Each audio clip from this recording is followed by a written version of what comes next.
Olá a todos, sejam bem-vindos a mais um episódio do nosso podcast da BB ARC7. Já sabem, para seguir os nossos temas, sigam o nosso canal no YouTube e cliquem no sininho para seguirem as nossas notificações. Hoje temos um tema muito interessante. Que tal o Dia do Pai? O Dia do Pai tínhamos que falar com um pai, falar sobre os seus desafios, as suas experiências, o que é isto de ser pai na atualidade, e hoje vamos ficar a conhecer um bocadinho mais sobre as histórias do David. Olá, David. Boa tarde. Olá, Sónia, boa tarde. Como está? Tudo bem? Tudo bem, obrigado, tudo bem. Muito obrigada por ter aceito o nosso convite, de hoje vir falar um bocadinho do que é isto de ser papá, não é? Porque nos dias de hoje não é muito fácil. Em primeiro lugar, agradecemos a sua presença e vamos começar já por aí, pela pergunta difícil. Afinal, o que é isto de ser pai? Sónia, antes de responder à sua pergunta, agradecer também o vosso convite. Para mim, como faço questão de frisar sempre, é sempre com muito gosto que aceito estes convites para dar esta perspectiva do que é o ser pai, do papel do pai na parentalidade, e também o nome que dei ao projeto. Respondendo em concreto aqui à pergunta dos desafios, do que é ser pai nos dias de hoje, eu acho que enquanto pais homens, hoje começamos a ter maior percepção, claro que só podemos tê-la quando somos, mas aquilo que é a figura masculina, daquilo que vivemos na nossa infância, hoje tomamos essa consciência de que o desafio de ser pai é enorme. Esse desafio já existia, em grande parte, em grande maioria dos casos, este desafio só estava a entregue à mãe. Portanto, a mãe é que tinha esse papel mais cuidador, fruto também da sociedade patriarcal onde vivíamos e onde vivemos, hoje em menor escala, mas ela ainda existe, e é por isso que também este projeto também surge, para quebrar estes mitos e estes tabus, que o papel do pai não é só trabalhar, porque esse também hoje em dia é um papel da mãe, trabalhar para o sustento da família. Portanto, o papel de educadores em casa está atribuído de igual forma a pais e mães. Ambos têm esse cuidado e esse dever de participar ativamente na educação dos filhos. Claro que para o pai, que para muitos de nós, não é o meu caso, felizmente, mas sei que isto é uma grande realidade em muitas outras casas, que para quem não foi habituado a estar e a ter a figura paternal presente no seu dia-a-dia, na sua educação, na sua vida, hoje em dia, quando se torna pai, não tem essa referência para que possa desempenhar o papel de pai na sua plenitude, com um exemplo onde possa ir beber alguma coisa.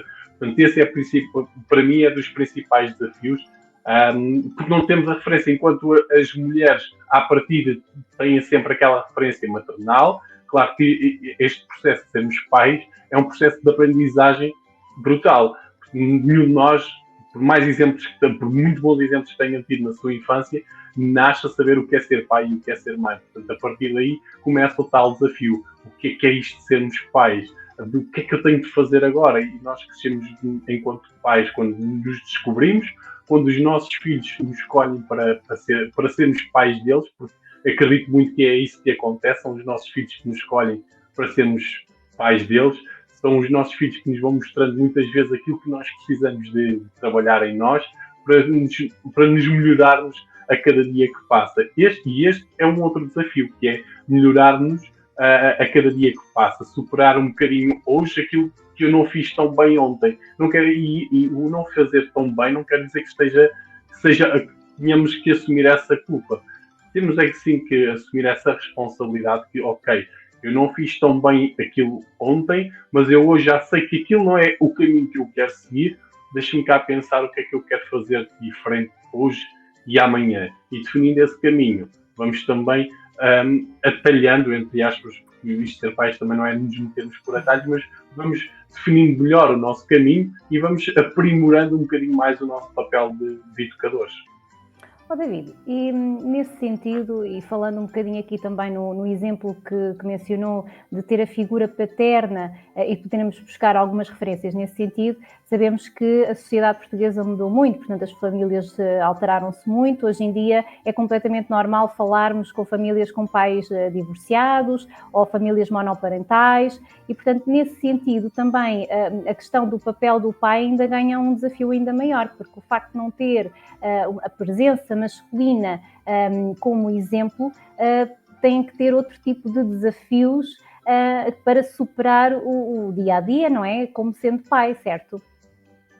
Sim, e esta questão de não crescer acompanhado de uma figura paternal será sempre vamos lá ver como é que há de ser sempre uma lacuna no crescimento da criança. E isto não é só dito só porque sim. Há estudos que o comprovam.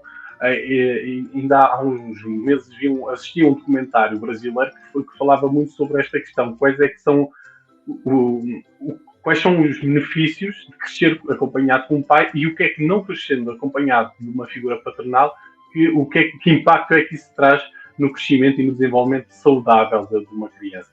E os desafios são grandes. E esse documentário brasileiro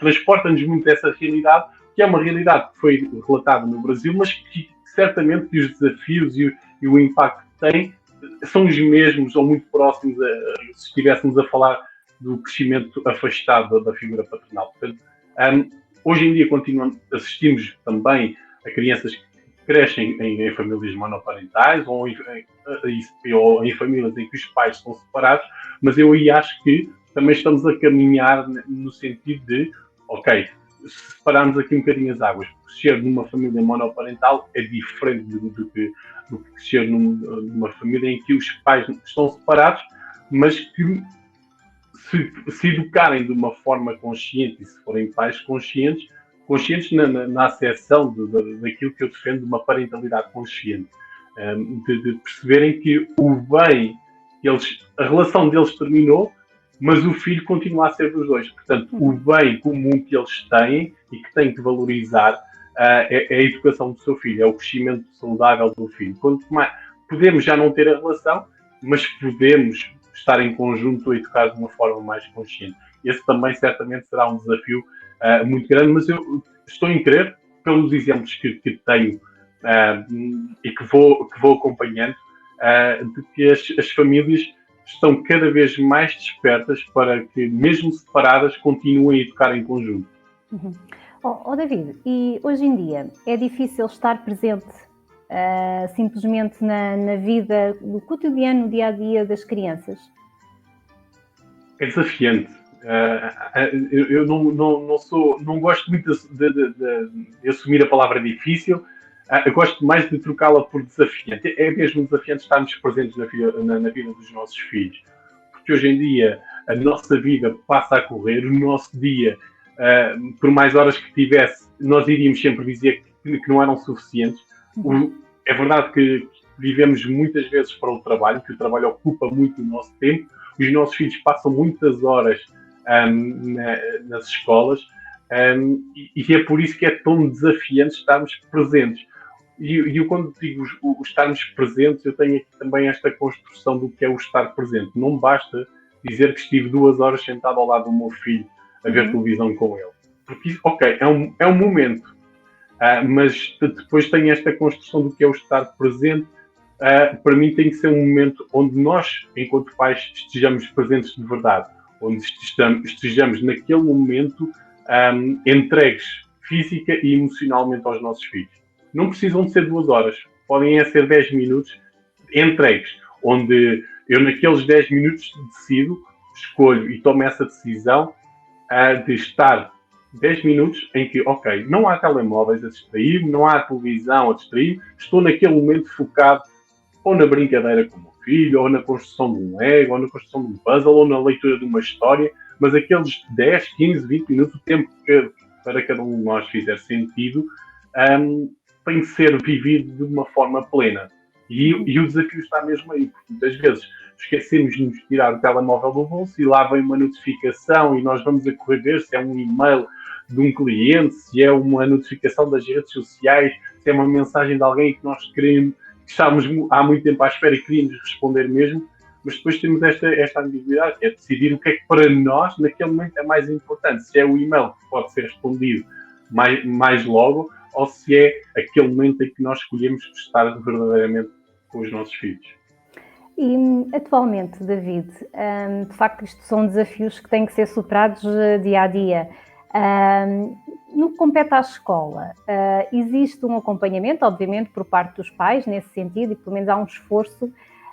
No entanto, as matérias alteraram muito, não é? Há 10 ou 20 anos para cá, aquilo que se dá hoje e a forma como se dá também difere muito de ensino para ensino.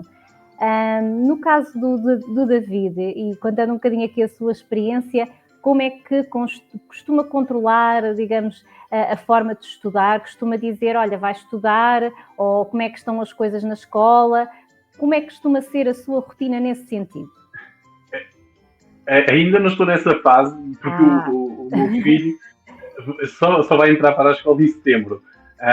Mas prevejo muito, e muitas vezes já estou a pensar, primeiro estou a pensar, bem, já vais para a escola. Já vais para a escola primária, como o tempo passa rápido.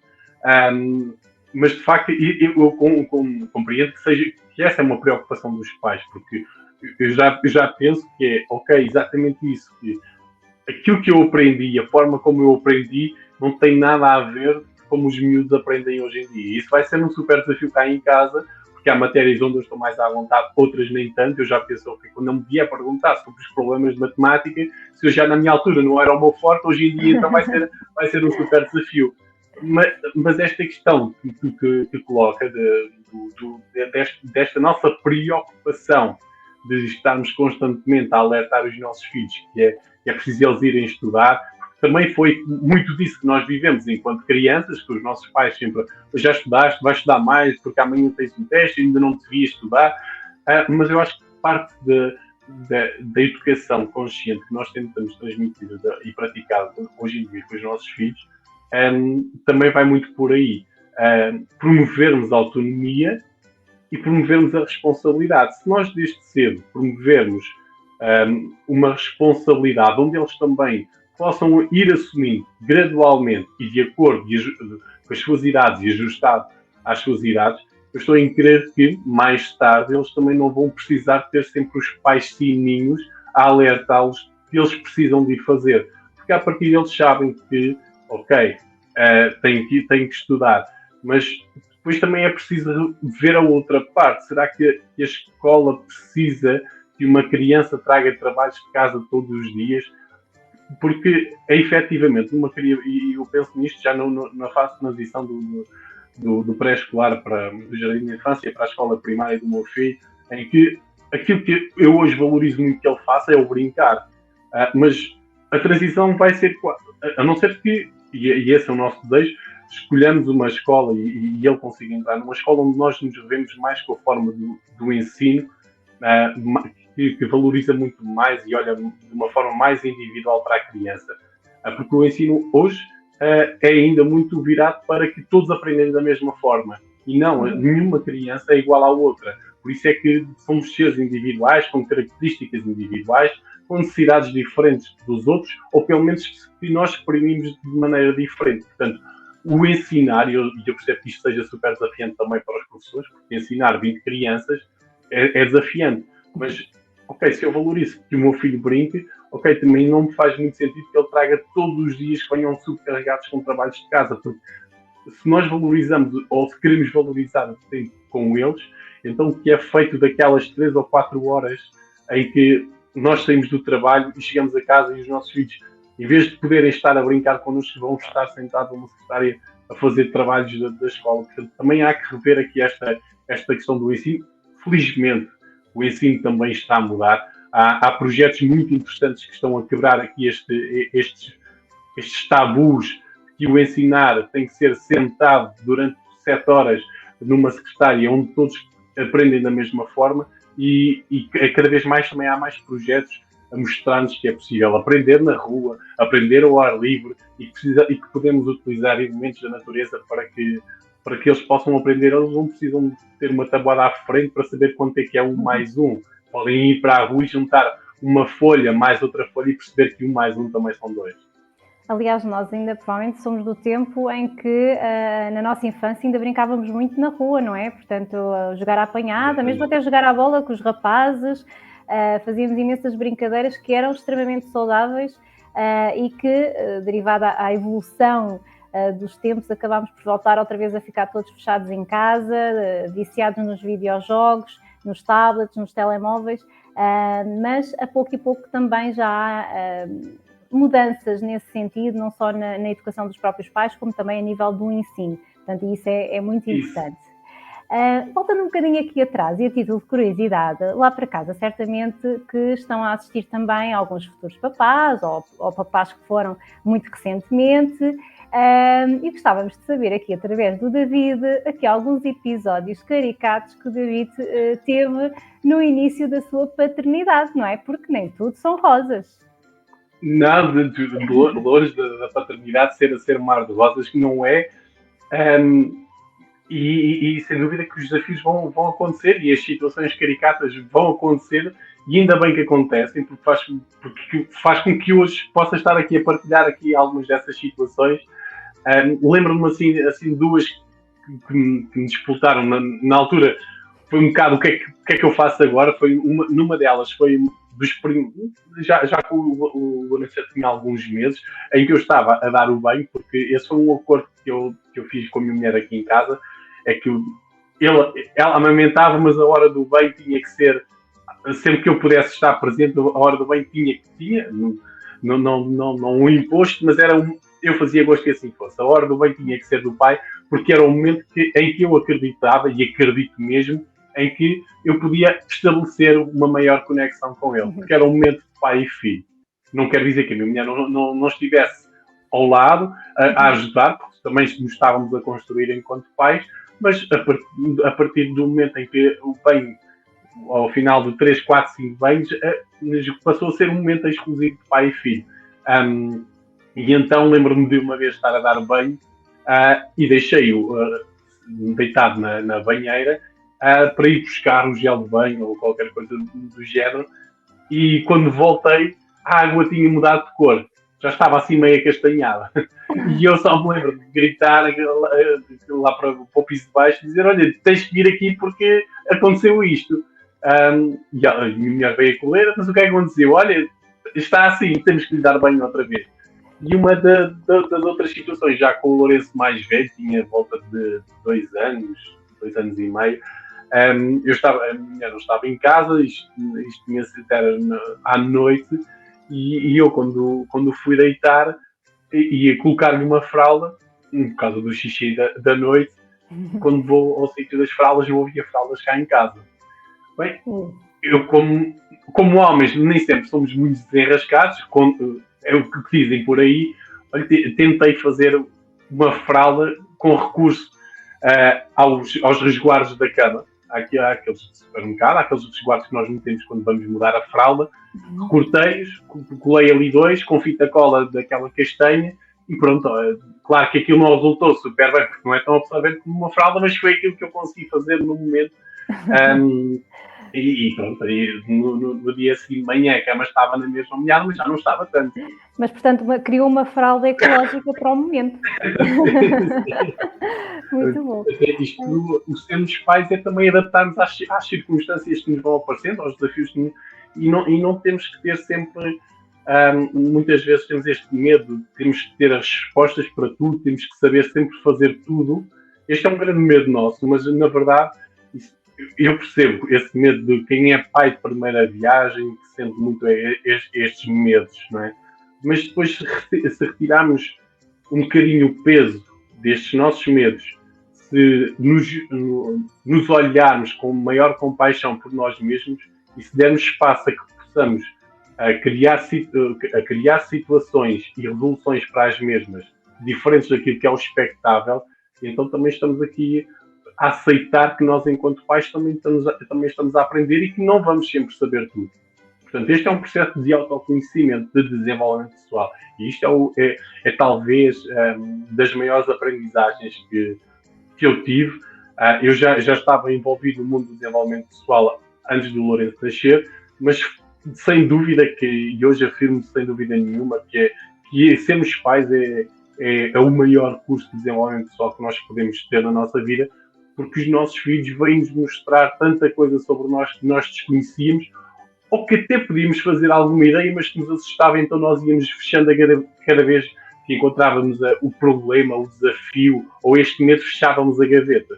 Portanto, os nossos filhos vêm-nos mostrar muitas vezes as feridas que nós temos ainda por sarar e por tratar dentro de nós. Por isso, se der medo, vão com medo na mesma, porque as coisas vamos ter que superar os desafios. Pode não ser à primeira, pode não ser à segunda, mas de certeza que vamos conseguir, com mais ou menos dificuldade, vamos conseguir dar a volta ao problema. David, e aquela afirmação que muitos pais e familiares comentam, que é deixa ir porque é tudo natural. Isso é mesmo assim? Em parte, não é? Porque às vezes nós estamos tão focados e tão assoberbados na informação que vamos encontrando, que vamos procurando, que temos tendência a fazer tudo quase como by the book. Por outras vezes é preciso também olhar e ouvir-nos e darmos também abertura para que o nosso instinto entre em ação. Claro que não é tudo natural, porque sermos pais é uma aprendizagem e por isso o facto de eu hoje em dia ser facilitador de parentalidade consciente vem-me mostrar que não é tudo tão natural. Também precisamos ter conhecimento mais científico para conseguirmos perceber determinadas situações na relação com os nossos filhos. Isso na base do antigamente, não é? Ok, tudo se faz, tudo se cria, ok, mas a que custo é que isso se faz, não é? Que impacto é que isso vai ter para a criança? Portanto, é preciso também olhar para a parentalidade como uma oportunidade de aprendermos mais sobre nós, aprendermos mais sobre os nossos filhos e esta questão da parentalidade consciente vem-nos trazer essa oportunidade de aprendermos muito sobre nós e percebermos que uma criança que chora não chora só porque está a fazer a birra. O que é que está por trás daquele comportamento? O que é que a criança nos está a querer comunicar? É natural que ela chore? É. Faz bem a criança chorar? Faz. É normal e é natural que as crianças se sintam frustradas? É. Ok, mas o que é que aquele momento, o que é que aquele comportamento está a querer dizer sobre a criança? O que é que a criança nos está a querer comunicar? E isso não é assim tão natural, nós conseguimos compreender isso. Portanto, esta parte mais científica também está presente no mundo da parentalidade. David, duas últimas questões. Uma das coisas muito importantes são as rotinas. Portanto, logo desde o início que nós, como seres humanos, precisamos de rotinas. Precisamos de regras para nos orientarmos e para nos definirmos. Como é que são as vossas rotinas no vosso dia-a-dia? Como é que é o David como pai? O que é que o papai em casa faz? O que é que ele ajuda? É importante lá em casa também sabermos um bocadinho o que é que os papás podem fazer para ajudar nas rotinas. Os papás podem fazer tudo. E os papás não podem ajudar. Isto é uma partilha. E isso é uma das coisas que nós temos bem definidas aqui em casa. É que eu não ajudo, não é? Nós partilhamos as rotinas e todas as tarefas cá em casa. E só aqui um pequeno à parte, porque isto das rotinas tem um impacto também fundamental no desenvolvimento da criança. E nós, enquanto pais de primeira viagem, há quase 6 anos atrás, não fomos um grande exemplo a nível de estabelecimento das rotinas. E percebemos isso num momento determinante para a criança. Foi o sono. Nós, enquanto pais, primeira viagem, super contentes de ter um filho, porque era algo que queríamos mesmo. Depois que também queríamos partilhar esta nossa alegria com todos os mais próximos. Então tínhamos muito hábito de uma, 2, 3 vezes por semana. Ora, hoje vamos jantar à casa dos pais, de uns, 2 dias depois era na casa dos pais do outro. Só que os jantares estendiam-se, não é? E quem é que estava a sofrer no meio disso tudo? A criança que não tinha a rotina do sono regulada. E isso depois fez com que o sono, para nós, até há não muito tempo atrás, fosse um grande desafio. Por isso é que o estabelecimento de rotinas é importante. E o sono é daquelas que faz toda a diferença. Porque se a criança conseguir dormir de uma forma mais tranquila, os pais também vão conseguir dormir de uma forma e descansar. Essencialmente, nos primeiros meses, é exatamente isso que todos precisamos em casa, é de descansar. E no nosso caso, o facto de não termos respeitado a necessidade do sono da criança fez com que as noites também não fossem tranquilas. E depois não eram tranquilas para ninguém, e o cansaço, principalmente para a minha mulher, infelizmente, porque eu tenho um sono, parece uma pedra, e muitas vezes não ouvi a Lourença chorar. Mas as nossas rotinas aqui em casa tentamos que elas sejam, pelo menos, conseguimos cumprir e claro que não conseguimos sempre fazer tudo da mesma forma e como estava estipulado, mas por norma eu tenho a facilidade e a felicidade de conseguir levar o Lourenço à escola em alguns dias da semana. Portanto, eu levanto-me primeiro do que ele, despacho-me e depois eu acordo, tomamos o pequeno almoço juntos, que eu acho que é também, lá está, mais um dos momentos de estabelecer a conexão entre pai e filho. E depois também faço questão, sempre que possível, ir buscá-lo o mais cedo que eu conseguir, porque também me parece que ele não me passe imenso tempo dentro da escola, porque isso já vai acontecer daqui para a frente.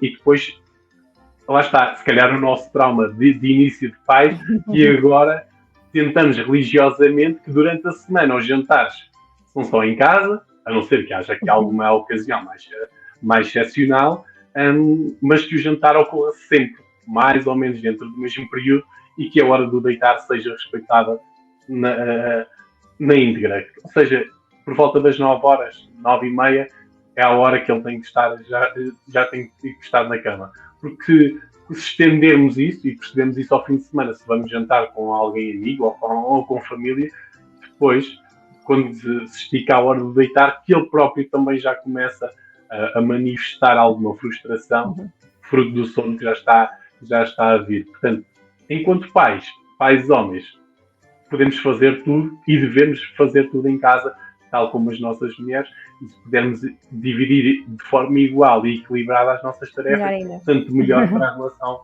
de todos em casa.